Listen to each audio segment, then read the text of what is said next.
Hello and welcome to all CLAT aspirant and those who are targeting the CLAT as well as other law entrance exams. So guys, इस session में हम बात करेंगे GK and current affairs की. This is the part 1. Here we started the series for the GK and current affairs for the aspirant, those who are targeting in 2026 top law entrance exams like CLAT and some other entrance exams. So basically, this session is based on the CLAT pattern, but no doubt it is also helpful for other exam because exam में आपको पता है questions current affairs and static GK से पूछे जाते हैं and जो static GK के क्वेश्चन होते हैं मोस्टली करंट अफेयर से डायनामिकली कनेक्टेड होते हैं, जैसे क्लैट एग्जाम में मोस्टली आता है. So guys, if you will follow this continue series, so I can sure you कि जीके सेक्शन में आपको कोई सिंगल इशू नहीं होगा. इट मींस ग्रेजुअली अगर सब कंटिन्यू सीरीज को फॉलो करते हो तो आपका करंट अफेयर्स भी बेटर होगा एज वेल एज आपका स्टैटिक जीके भी काफी बेटर हो जाएगा in terms of all exam, चाहे जिस एग्जाम को आप टारगेट कर रहे हो. स्पेसिफिकली हम यहाँ पे क्लैट बेस जो पैसेज बेस कॉम्प्रिहेंशन लेवल के क्वेश्चन आते हैं उस बेस पे हम वीक वाइज ईच वीक से जो इंपॉर्टेंट न्यूज होंगे 5 न्यूज को यहाँ पे कवर करेंगे और उनसे रिलेट करके जो 5-6 क्वेश्चन होंगे वो डिस्कस करेंगे. सो इससे जो एक बेटर अंडरस्टैंडिंग होगी जो क्लैट एस्पिरेंट होते हैं, जो न्यूली जिन्होंने अभी स्टार्ट किया है बट उनको अंडरस्टैंडिंग नहीं होता है कि न्यूज़पेपर कैसे पढ़ना है और न्यूज़पेपर जो करंट अफेयर्स में न्यूज होते हैं उससे किस टाइप से क्वेश्चन एग्जाम्स में आते हैं, तो आप प्रीवियस ईयर का पेपर का हेल्प ले सकते हो. एज वेल एज इस सीरीज को कंटिन्यू गाइस आप फॉलो करो. कंटिन्यू फॉलो करोगे तो आपको एक अंडरस्टैंडिंग डेवलप होगी कि अच्छा ये लास्ट वीक में न्यूज था, इस न्यूज से रिलेट करके इस तरह से पैसेज फॉर्म होगा और इस पैसेज पे इस तरह से करंट अफेयर्स पूछा जा सकता है और इस तरह से स्टैटिक जीके, जो कि स्टैटिक जीके जो क्वेश्चन एग्जाम में आते हैं mostly 90 to 99% I can say it's related to the dynamic, you can say it's a dynamic static GK. It means जो चीजें करंट अफेयर्स में होती हैं, जो चीजें करंट अफेयर्स में चल रही होती है उन्हीं से रिलेट करके स्टैटिक जीके पूछा जाता है. तो उस पॉइंट ऑफ व्यू को माइंड में रख करके ये सीरीज में यहां पे स्टार्ट कर रहा हूं. पार्ट 1 है, तो जो लोग भी फर्स्ट टाइम देख रहे हैं कंटिन्यू इस सीरीज को फॉलो करना, चैनल से कनेक्टेड रहना, चैनल को सब्सक्राइब कर लेना, आपके लिए काफी हेल्पफुल रहेगा. कंटिन्यू ये मिलता रहेगा. एंड जिन्होंने अभी तक प्रिपरेशन स्टार्ट नहीं किया है सो उनके लिए काफी बेस्ट टाइम है ये फरवरी मंथ, बिकॉज अभी आपके कॉलेज के एग्जाम्स भी चल रहे हैं. तो अभी से आप धीरे धीरे स्टार्ट करो क्योंकि आपके पास पूरा 8-9 मंथ मिल जाता है. अगर से आपके पास 8-9 मंथ अच्छे से है तो इस एग्जाम्स के लिए it's more than enough, because इस एग्जाम को आप 1 महीने 2 महीने में मतलब एक ऑर्गेनाइज वे में प्रिपेयर नहीं कर सकते. If you want to get a better score और अच्छे एनएलयूज को कन्वर्ट करना है तो आपको आई कैन से कि 1 ईयर से लेकर के 8 to 9 मंथ का टाइम होना चाहिए, क्योंकि चीजों को काफी आपको अभी इंप्रूव करना पड़ेगा. आपके रीडिंग स्पीड पे आपको आपके जो बेसिक कॉन्सेप्ट हैं लॉ के, रीजनिंग के, मैथ के, और ग्रेजुअली जीके सेक्शन को भी अपडेट करना है. तो this is very right time to start your preparation. So my suggestion is, अगर से किसी ने नहीं किया है तो आप स्टार्ट कर लो, क्योंकि जितना डिले करोगे उतना ज्यादा आपके लिए फिर आगे प्रॉब्लम होगा, बर्डन होगा, बैकलॉग हो जाएगा और उस बैकलॉग को कवर करना इट्स डिफिकल्ट हो जाता है. एंड बिकॉज ऑफ दैट आपको शायद से कम मार्क्स आए, फिर आपको मैनेज करना पड़े किसी दूसरे सेकेंड लेवल के जो एनएलयूज है या फिर अदर कॉलेजेस पे. तो अगर से आपका एम हाई है तो अभी से हार्ड वर्क करना स्टार्ट करो. 6 to 7 आवर तो नहीं अभी से बोल सकता, 5 to 6 आवर आपको डिवोट करना पड़ेगा स्टडी के लिए विथ योर अदर स्टडी, क्योंकि बाद में जो आपका स्कूल भी रहेगा, अगर से आप कंटिन्यू कॉलेज में हो, आप कॉलेज भी कर रहे हो, 12th में हो एंड उसके बाद इसका प्रिपरेशन कर रहे हो, तो देन आपको दोनों मैनेज करना पड़ेगा. तो ये वेकेशन का जो टाइम आ रहा है ना, इसको फुल यूटिलाइज करो आपके क्लैट प्रिपरेशंस के लिए, जिसमें आप मोस्ट ऑफ द चीजें चाहो तो कवर कर सकते हो, राइट. सो यहाँ पे जो प्रोग्राम है आप एक्सप्लोर कर सकते हो मैन्यूवर का programme. So you can visit our website www.manuveredu.com/law entrance. आप यहाँ पे देख सकते हो when you will click on it, so law entrance, and here you can see CLAT and all law exams. It means if you are targeting the multiple law entrance exams, so this is also helpful for you. If you are specifically targeting only CLAT exams, so you can also explore these programs. So here you can see the live program, self study, sectional, mock test, everything is there. So live के सारे batches अभी start हो रहे हैं, कुछ fresh batches भी है जो अभी स्टार्ट होंगे, तो उनके रिलेटेड कुछ भी डाउट एंड आपके पास क्वेरी हो 26 के लिए, 27 के लिए, if you are targeting for the next year, तो उसके लिए भी आप यहाँ पे इंक्वायर कर सकते हो। एंड फ्रेश बैचेस स्टार्ट हो रहे हैं, तो उसमें बेनिफिट ये होगा कि आप स्टार्टिंग से आपका प्रिपरेशन स्टार्ट कर सकते हो। ओके, तो for any doubt, any query, so you can call on these number पे आप कॉल कर सकते हो if you are out of Mumbai. So for online के लिए इस नंबर पे कॉल कर सकते हो and everything you will get for your preparation. Now let's start the first news which is related to the Paris AI summit 2025, जिसमें मोदी जी को invite किया गया था। मोदी जी ने काफी अच्छा स्पीच दिया, जिसको लेकर के सोशल मीडिया पे आप लोग न्यूज भी देख सकते हो।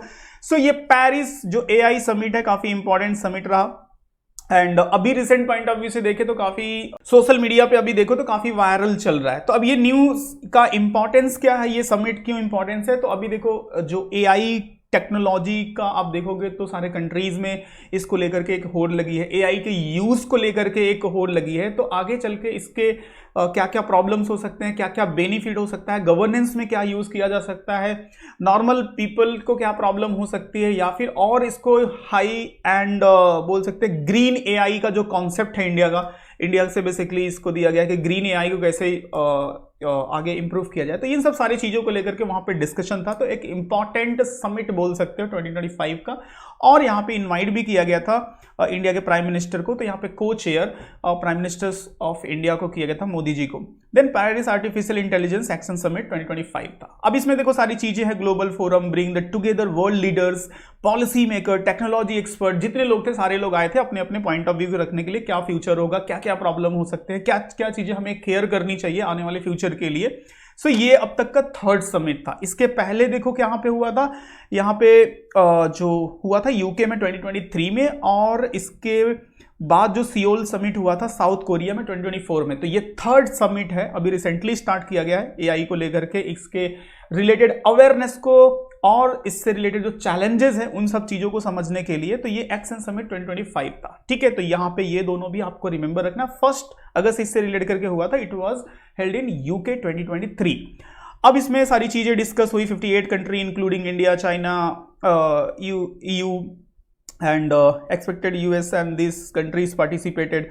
अब इसमें जो एक कंसर्न किया गया था, power consumption from 1 to 2% to 3 to 4% basically जो इंक्रीज हो रहा है एआई के टेक्नोलॉजी में यूज 2023 में, potential reaching the 21% global energy consumption. तो इन सब चीज़ों को लेकर के इस पर डिस्कशन हुआ एंड मेनली यही सब सारी चीजें कंसर्न थी। Utilise the AI and health care, agriculture, governance, disaster management to drive economics and social progress while minimising the risk. तो इन सब सारे पॉइंट ऑफ व्यू से सारी चीजें यहाँ पे डिस्कस हुई। तो देखो इसमें आपको क्या करना है कि when you are reading the newspaper, right, as a student आपको रिकमेंड किया जाता है, चाहे आप क्लैट एस्पिरेंट हो या अदर लॉ एंट्रेंस को एक टारगेट कर रहे हो, तो आपको सजेस्ट किया जाता है, इट्स मोस्ट इंपॉर्टेंट कि आपको रीड करना है।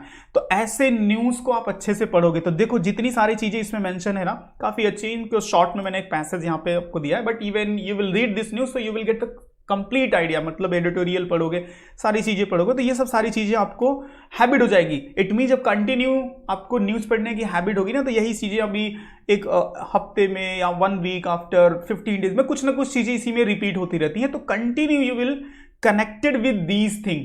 तो इसी तरह से आपका भी कॉम्प्रिहेंशन लेवल पे जो अंडरस्टैंडिंग है वो डेवलप होता है, इसीलिए सजेस्ट किया जाता है कि आप पढ़ो, ठीक है। अब देखो इस पे क्वेश्चंस क्या पूछा जा सकता है, तो उसके लिए यहां पे मैं आपकी हेल्प कर रहा हूं कि अगर से ऐसा न्यूज आया तो क्वेश्चंस क्या पूछेगा। क्योंकि मेन तो ये है कि चलो पूरा आर्टिकल पढ़ लिया, पूरा न्यूज़पेपर पढ़ लिया, अब पूछना क्या है, उसको पूछेगा क्या। सो सी यहां पे आपसे क्वेश्चन पूछा जा सकता है, which one of the following की objective of the AI action summit 2025। तो इस साल का जो एक्शन समिट था उसका मेन ऑब्जेक्टिव क्या था। This question is from the current affairs point of view. So देखो करंट अफेयर्स से अगर क्वेश्चन पूछा तो promoting the equitable access to safe and sustainable AI, ये यहां पे थीम बोल सकते हो जो current affairs point of view से आपके लिए इंपॉर्टेंट है। नेक्स्ट क्वेश्चन क्या हो सकता है, who has created the LISP the programming language for artificial language. अब ये कंप्यूटर फील्ड से एक स्टैटिक क्वेश्चन है, तो आर्टिफिशियल या फिर ऐसा भी बोल सकते हो फादर ऑफ आर्टिफिशियल लैंग्वेज, या फिर ये जो आर्टिफिशियल एआई का जो वर्ड यूज किया था फर्स्ट टाइम, या फिर जिन्होंने इस चीज को इंट्रोड्यूस किया उनको क्या बोलते हैं, तो जॉन मैककार्थी बोलते हैं, मैककार्थी तो इनका नाम रिमेंबर रखना, क्योंकि अभी एआई हर जगह आप सुनते रहते हो, तो इन पर्सन का नाम भी आपको रिमेंबर रखना चाहिए। ये स्टैटिक पॉइंट ऑफ व्यू से आपके लिए मोस्ट इंपॉर्टेंट हो सकता है। Next, which of the following is considered to be the first super computer develop in India? तो as a computer IT GK section में स्टैटिक जीके से क्वेश्चन पूछा जाता है, तो उस पॉइंट ऑफ व्यू से इंडिया का फर्स्ट कंप्यूटर कौन है? परम 800। काफी पॉपुलर और फ्रिक्वेंटली रिपीटेड क्वेश्चन है एग्जाम में, ठीक है।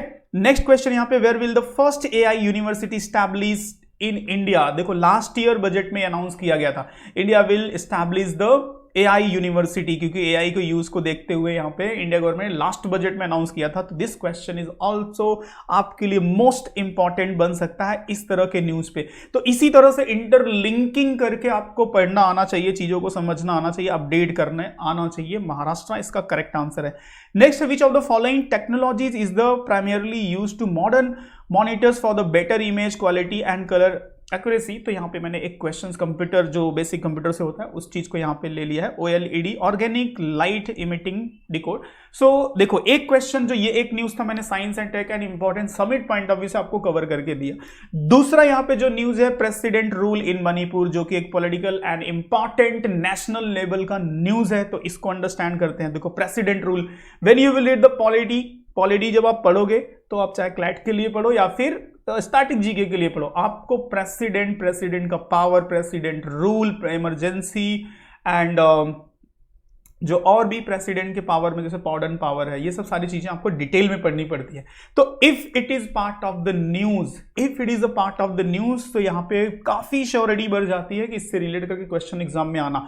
तो देखो यहाँ पे अब आपको प्रेसिडेंट रूल क्यों लगाना पड़ा, क्योंकि वहां पे लास्ट 20 से 24 मंथ हो गए, वहां पे जिस तरह के सिचुएशन है, वहां पे लोग 60,000 लोग कैंप पे रह रहे हैं, law and order situation state government से नहीं संभल रही है।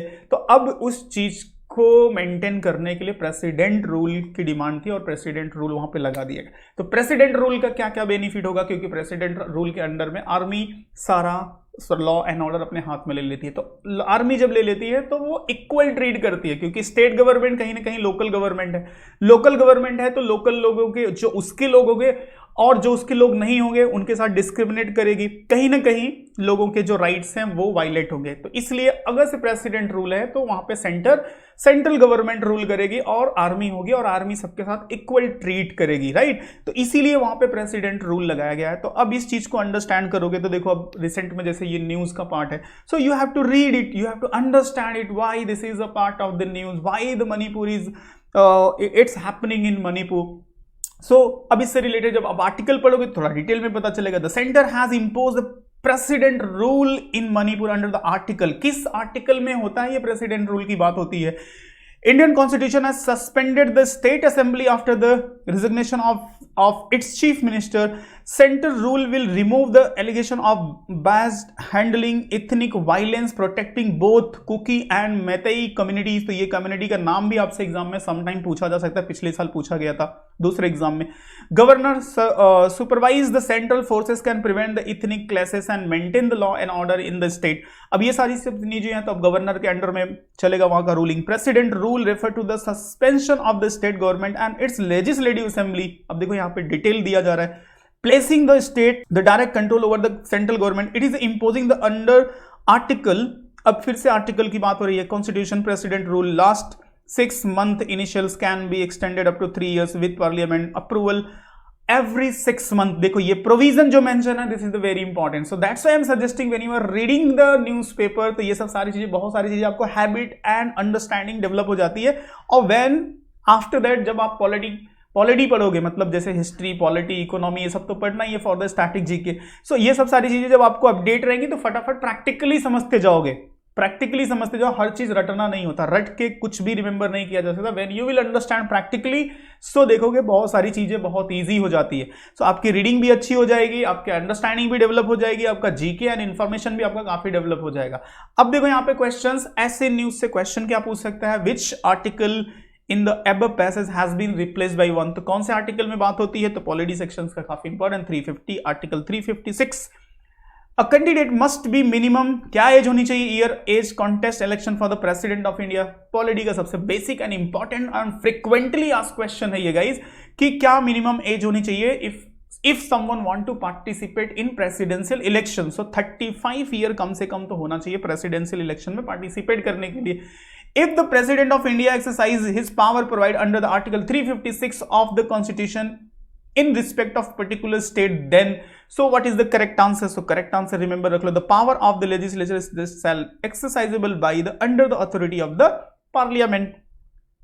Next, which article of Indian Constitution provide the power to the President to promulgate ordinance? So अध्यादेश, जिसको हम हिंदी में बोलते हैं अध्यादेश, जो बोलते हैं ना पारित करने का, सो किस आर्टिकल के थ्रू यहां पे प्रेसिडेंट कर सकता है? तो article 123 is the correct answer यहां पे हो जाएगा. तो देखो जो जो इंपॉर्टेंट आर्टिकल एग्जाम में पूछे जाते हैं वो भी मैं यहां पे कवर कर रहा हूं आप लोगों के साथ. How many times has the financial emergency has declare in India since independence? So since independence से कितनी बार फाइनेंशियल इमरजेंसी यहां पे इंप्लीमेंट हो चुका है? सो रिमेंबर रखना, नेवर, कभी नहीं हुआ है. हाँ, अगर से बात होगी, अगर से सिर्फ बात होगी इमरजेंसी का, तो इमरजेंसी कितनी बार इंपोज हो चुका है?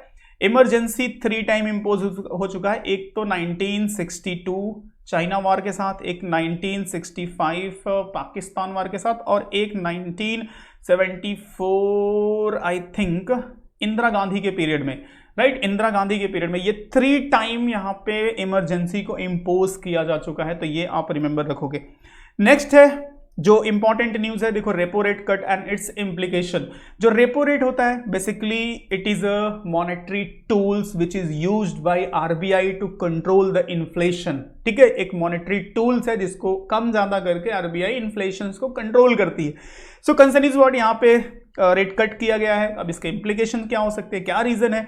सो ओवरऑल मेरा जो कंसर्न है कि आप यहाँ पे इकोनॉमिकल न्यूज को अंडरस्टैंड करो. एक न्यूज मैंने आपको दिखा दिया which is related to the AI technology based summit importance, and दूसरा जो पॉलिटी पॉइंट ऑफ व्यू से national news, third one is a financial news. तो देखो मैं वेराइटी ऑफ सारी चीजें आपको कवर करके दे रहा हूं, और भी चीजें हैं. सो आई विल सजेस्ट कि on a daily basis if you will start to study the newspaper तो डेफिनेटली काफी हेल्पफुल रहेगा. तो नेक्स्ट यहाँ पे the Monetary Policy Committee MP Reserve Bank of India cut the repo rate 6.25 from the 6.50 से कम करके 6.25 यहाँ पे कम कर दिया. अब रेपो रेट होता क्या है? तो रेपो रेट वो होता है जिस रेट पे आरबीआई कॉमर्शियल बैंक को लोन देती है, पैसा उधार देती है. ठीक है, जिस रेट पे आरबीआई कॉमर्शियल बैंक को देती है. रिवर्स रेपो रेट भी एक होता है जिसपे सम टाइम आरबीआई भी कॉमर्शियल बैंक से पैसा लेती है. ओके, तो उसको रिवर्स रेपो रेट बोलते हैं. अब देखो इसका इंप्लीकेशन क्या होगा. तो अभी ज्यादा रेट पे पहले था, अब कम कर दिया. इट मींस जो कॉमर्शियल बैंक है उनके पास लिक्विड अब ज्यादा रहेगा, क्योंकि वो इंटरेस्ट जो दे रहे थे आरबीआई को अब उतना 0.25, वो बहुत अमाउंट होता है, वो 1000 करोड़ के लगभग होता है. सिर्फ यहाँ पे हमें देखने के लिए 0.25 लग रहा है, बट वो बहुत बड़ी अमाउंट होती है. तो उतना फ्लो उनके पास रहेगा which is in terms of you can से लिक्विड, वो उतना मार्केट में जाएगा. तो कहीं ना कहीं जो ट्रांजेक्शन है, जो loan amount they can provide more, और उससे जो फ्लो ऑफ मनी है वो बना रहेगा. ठीक है, तो एक तरह से ये इसका इंप्लीकेशन होगा. अब यहाँ पे फर्स्ट टाइम इन 5 ईयर में बहुत टाइम के बाद इसने 0.25 कम किया है आफ्टर 2020 के बाद. The Union Budget 2025-2023 reduce the personal income tax to spur the consumption. This step aim to revive the economic growth, aim to slow down. मतलब लोगों के पास पैसा रहेगा तो फ्लो ऑफ मनी जितना होगा उतना ज्यादा ट्रांजेक्शन होगा, इकोनॉमी उतना तेजी से ग्रो करती है. ठीक है, तो ये सब सारे डिसीजंस लिए गए हैं. इट मींस यहाँ पे देख सकते हो कि गवर्नमेंट ने 12 लाख तक का जो अमाउंट टैक्स फ्री किया हुआ है. यहाँ पे आरबीआई भी रेपो रेट कम कर रही है. तो कुल मिलाकर के कहीं ना कहीं मार्केट में लिक्विड देखने को मिलेगा. ठीक है, तो ये सब सारी चीजें यहाँ पे आप जब पढ़ोगे तो आपको बेटर अंडरस्टैंडिंग होगा. आपकी इंग्लिश एंड रीडिंग स्पीड भी काफी अच्छी होगी, as well as economical point of view, political point of view, सारी चीजें अच्छे से अपडेट भी होंगी. अब देखो इस ऐसे न्यूज पे क्वेश्चन क्या पूछा जा सकता है. The primary purpose of the RBI monetary policy is maintain. So primary purpose of RBI monetary policy, जो monetary policy it is maintain to for maintain of what, wealth, exchange rate, growth and price stability. किस चीज के लिए ये RBI use करता है अपनी monetary policy? So price stability के लिए. ऐसा नहीं कि पैसे की मार्केट में कमी हो जाए, लिक्विड की कमी हो जाए तो रेट फिर बढ़ने लगेंगे, राइट. बहुत ज्यादा पैसा, रेट कम होने लगेंगे. बहुत ज्यादा मार्केट में पैसा आ गया, एकदम फ्लो ऑफ मनी है, तो फिर पैसे की वैल्यू कम हो जाएगी, मतलब जो पैसे सारी चीज़ों के प्राइस हाइक हो जाएंगे। तो इस तरह से मोस्टली इन्फ्लेशंस को कंट्रोल करने के लिए आरबीआई के पास ये मॉनेटरी टूल्स है, चाहे वो सीआरआर हो, एसएलआर हो, बैंक रेट हो, रेपो रेट हो, रिवर्स रेपो रेट हो, इनको कम ज़्यादा करके बैंक कंट्रोल करती है। Okay, so hope so guys आप लोगों को काफ़ी इजीली लेक्चर अंडरस्टैंड होता रहेगा and you people are able to understand कि why we are studying it, क्या इंपॉर्टेंस है इस लेक्चर का। तो अगर से अच्छे से समझ में आ रहा है तो कंटिन्यू इस सीरीज को फॉलो करना एंड वीडियो अच्छा लग रहा है तो लाइक कर लेना एंड चैनल से कनेक्टेड रहने के लिए चैनल को सब्सक्राइब कर लेना, और भी वैल्यूएबल कंटेंट आप लोगों को मिलते रहेंगे। अब देखो यहाँ पे dash is the interest rate at which the reserve Bank of absorb the liquidity from the bank against the collateral of eligible government security under the LAF। so उस रेट को बेसिकली यहाँ पे क्या बोलते हैं, तो रिवर्स रेपो रेट, जिस rate पे reserve Bank of India commercial bank से पैसे लेती है। ठीक है, this investment commission was setup in India in कौन से ईयर में, तो देखो यहाँ पे भी एक फाइनेंशियल न्यूज है, 1976 इसका करेक्ट आंसर हो जाएगा। Who is the 26 RBI governor, who is the 26 RBI governor, so correct answer हो जाएगा Sanjay Malhotra. And which bank recently opened its first branch in Singapore? This question is from the current affairs। ये भी आपका जो है current affairs से question है। Next क्योंकि 25th नंबर पे थे जो, उनका नाम क्या था, 25th नंबर की, इसके पहले जो गवर्नर थे 25th नंबर के शक्तिकांत दास, ये इंडिया के न्यू गवर्नर है। ओके, गवर्नर जो देखते हो ना ऐसा नोट पे सिग्नेचर जिसका होता है। ओके, तो यहाँ पे HDFC बैंक करेक्ट हो जाएगा इसका answer. This is also very well non current affairs. Next आते हैं appointment of CEC and EC, chief elections commissioner and election commissioner, very appointment, और अभी भी चल ही रहा है, अभी भी जो अपोजिशन लीडर है काफी लोग सुप्रीम कोर्ट जा रहे हैं इस अपॉइंटमेंट के against. So this is a very burning news as per this week as well as, मैं बोलूंगा ये काफी टाइम तक, आने वाले टाइम तक रहेगा। तो बहुत इंपॉर्टेंट न्यूज है ये अपॉइंटमेंट जिस तरह से हुआ है इलेक्शन कमिश्नर का अपॉइंटमेंट। तो बेसिकली मैं ओवरऑल अगर से स्टोरी बता दूं तो इलेक्शन कमिश्नर के अपॉइंटमेंट में जो अभी तक प्रोविजन था कि 3 लोग पार्टिसिपेट करते थे एज पर 2023 के जो एक आया था सुप्रीम कोर्ट की गाइडेंस के हिसाब से कि जो इलेक्शन कमिश्नर का अपॉइंटमेंट होगा, जो इलेक्शन कंडक्ट करता है, लोगों को पॉलिटिकल पार्टीज के बिटवीन जो डिस्प्यूट है और भी बहुत सारी चीजें मैनेज करता है। सो chief justice of India, prime minister of India and opposition leader, 3 लोग पार्टिसिपेट करेंगे 2023 बर्नवाल जो केस था उसके बेसिस पे। तो अब यहाँ पे इंडिया गवर्नमेंट ने क्या किया, इंडिया गवर्नमेंट ने खुद से ही एक लॉ बना करके पार्लियामेंट्री एक नोटिस रिलीज करके ऑर्डर दे करके कि अपोजिशन लीडर, प्राइम मिनिस्टर और उस सिलेक्शंस कमेटी से चीफ जस्टिस ऑफ इंडिया को ही हटा दिया और एक कैबिनेट लेवल के मिनिस्टर्स को ले लिया। तो बिकॉज ऑफ दैट ये प्रॉब्लम हो गया है कि अब 2 तो गवर्नमेंट के ही लोग हो गए, एक प्राइम मिनिस्टर और दूसरा कैबिनेट लेवल का जो मिनिस्टर होगा वो हो गया, अब एक अपोजिशन लीडर। अब ये अपोजिशन लीडर की कोई वैल्यू नहीं रहेगी, अब वो वोट करे ना करे, वोट कर भी देगा तो ये दोनों तो एक ही है ना, तो अपॉइंटमेंट हो गया। सो जब भी 3 लोगों का प्रोविजन था, एक चीफ जस्टिस ऑफ इंडिया का, एक प्राइम मिनिस्टर ऑफ इंडिया, एक लोकसभा लीडर ऑफ अपोजिशन का, तो उसमें कम से कम चलो एक इक्वल हो गए। तो एक जो चीफ जस्टिस ऑफ इंडिया का एक वोट की वैल्यू थी सिलेक्शन में, जो अपना पॉइंट ऑफ व्यू रखने का, वो बहुत मैटर करता था। ठीक है, अब इससे प्रॉब्लम जो जिस तरह से इंडिया गवर्नमेंट ने पार्लियामेंट्री ऑर्डर दिया है जिसके बेसिस पे यहाँ पे इलेक्शन कमिश्नर को अपॉइंट किया गया, उसमें बहुत सारे क्वेश्चन मार्क रेज हो रहे हैं कि इस तरह से अपॉइंटमेंट होगा तो फिर it just like a dictatorship हो गया, मतलब जिसको रूलिंग पार्टी चाहेगा उसी को अपॉइंट कर सकता है, फिर ऑपोजिशन का कोई रोल ही नहीं रहेगा। तो ये सब सारी चीजें इस मैटर के पार्ट है। सो देखो ये है बहुत important news as a normal citizen point of view, as a student point of view आपके एग्जाम के लिए। तो अब यहाँ पे देखो what is the name, person का नाम पूछ लिया तो इनका नाम ही पूछ लिया गया है, इस तरह से क्वेश्चन फॉर्म हो सकता है। Has appointed as the chief election commissioner CEC under the chief election commissioner and other election commissioner appointment candidate service terms of 2023 one of the member of the selections committee objected that selection process bypass Supreme Court guidelines and Anup Barnwal case 2023. The act replaced the election commissioner candidate service of the election commissioner and transition business 1991, regulate the appointment tenure services and candidate। तो ये सब सारी चीजें यहाँ पे mention की हैं because of that why this is a part of the news. ठीक है, तो ये सब सारी चीजें हैं, आप इसको पढ़ोगे तो आप इजिली अंडरस्टैंड कर लोगे। कुछ बेसिक मैंने ओवरऑल स्टोरी आपको बता दिया। Whose name the above passage has replaced by one, किसको अपॉइंट किया गया है, what is the name of the person who is appointed as a chief election commissioner? So correct answer हो जाएगा यहाँ पे गणेश कुमार, नाम रिमेंबर रखना। नेक्स्ट है कंसीडर द फॉलोइंग स्टेटमेंट। अब यहाँ पे election commission of India has 5 member body, बिल्कुल नहीं, 3 ही लोग होते हैं, 3 ही लोग होते हैं, 2 होते हैं ईसी, 2 होते हैं ईसी इलेक्शन कमिश्नर, और इनके ऊपर एक होता है CEC chief election commissioner, right, 3 ही मेंबर होते हैं, तो ये वाला रॉन्ग हो गया। उसके बाद union minister of home affair decide the election schedule for the conduct the both general election and by election. So ये तो नहीं करता, यूनियन मिनिस्टर ऑफ होम नहीं, वो तो इलेक्शन कमीशन करता है, right. Election commission resolve the dispute related to the splits merger of recognise political parties, yes, ये सही हो जाएगा। तो यहाँ पे करेक्ट आंसर हो जाएगा ओनली 3। तो देखो ऐसे क्वेश्चंस आपसे पूछे जाते हैं। अब अगर से आप ये चीज स्टडी करोगे एंड आपके माइंड में आया कि अच्छा इलेक्शन कमीशन से रिलेट करके चीजें न्यूज में है, so when you will study the polity जब आप पढ़ोगे ना तो उसमें इलेक्शन कमीशन को बहुत अच्छे से स्टडी करोगे, राइट। ऐसे ही जैसे सुप्रीम कोर्ट का कोई मैटर चला, चीफ जस्टिस ऑफ इंडिया या फिर सुप्रीम कोर्ट के जजेस का अपॉइंटमेंट, उनके पावर, उनका इम्पीचमेंट बोल सकते हो, ये सब क्या है, ये सब सारे पॉइंट्स को आप अच्छे से स्टडी करोगे कौन से आर्टिकल्स में आता है, तो वो पॉलिटी पॉइंट ऑफ व्यू से इंपॉर्टेंट है।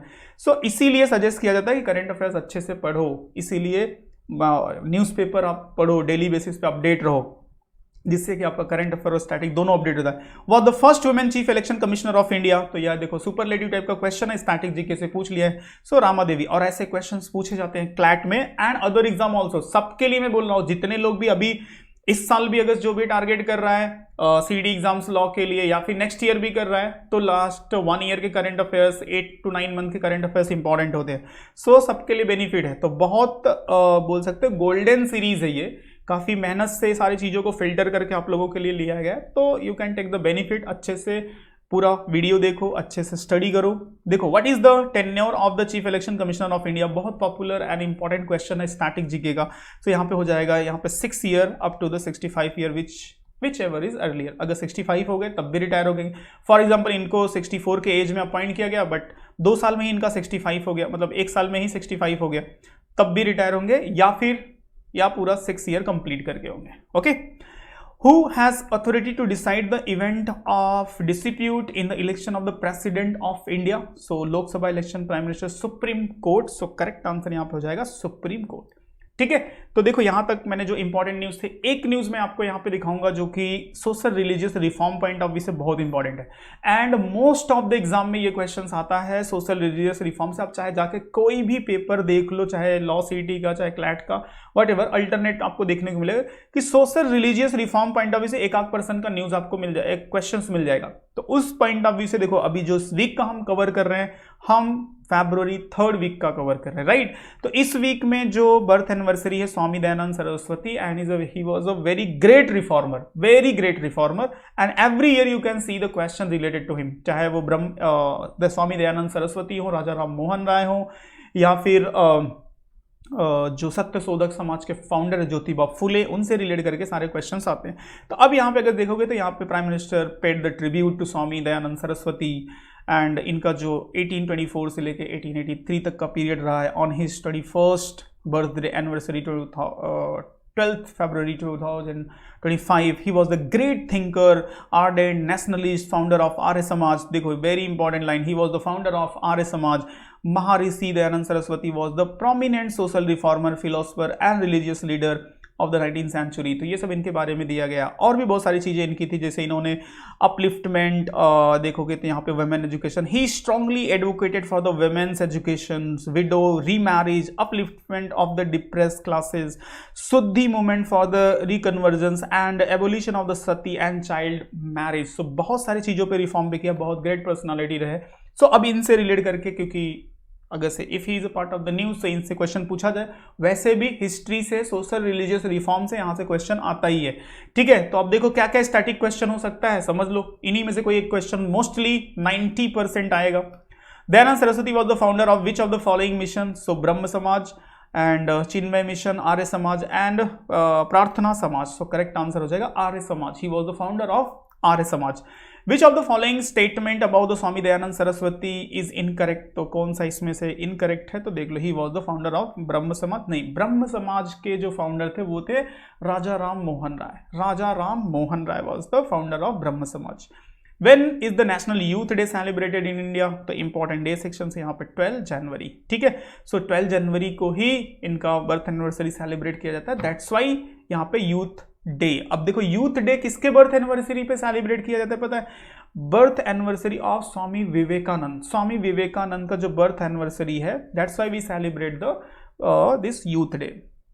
Which year was the Arya Samaj was founded by the Dayanand Saraswati, Swami Dayanand Saraswati ने कभी किया था, तो 1875, 1875 करेक्ट आंसर हो जाएगा।